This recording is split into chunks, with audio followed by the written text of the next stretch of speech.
Leegiheitja on relv vastase elaveo või sõjatehnika hävitamiseks põlevainega. Leegiheitja toimeulatus on kuni 200 meetri, võib olla paikne, veetav, käeskantav, tangile või mingile muule masinale paigaldatud. Esimest korda kasutasid leegiheites Saksa väed esimeses maailmasõjas 1915. aastal.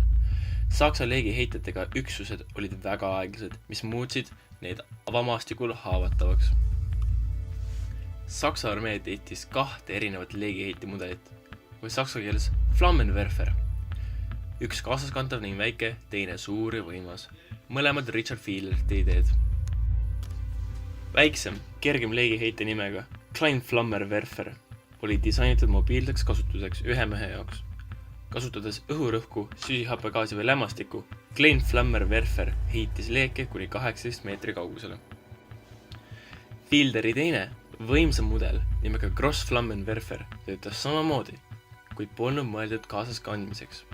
See mudel aga heitis leeke kuni 40 meetri kaugusele ja suutis seda ka teha 40 sekundit ilma peatumiseta.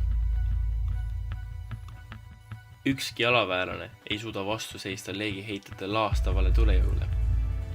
Teises maailmasõjas oli see kõige ebainimlikum ja samas efektiivsem lähivõitlusrelv. Sõduri seljale või masinal kinnitatud mahutist kõrge surve all väljuv kütus süüdatakse süüteleegiga ning surve all välja paisatud tulelont süütab ja põletab kõik ette sattuma.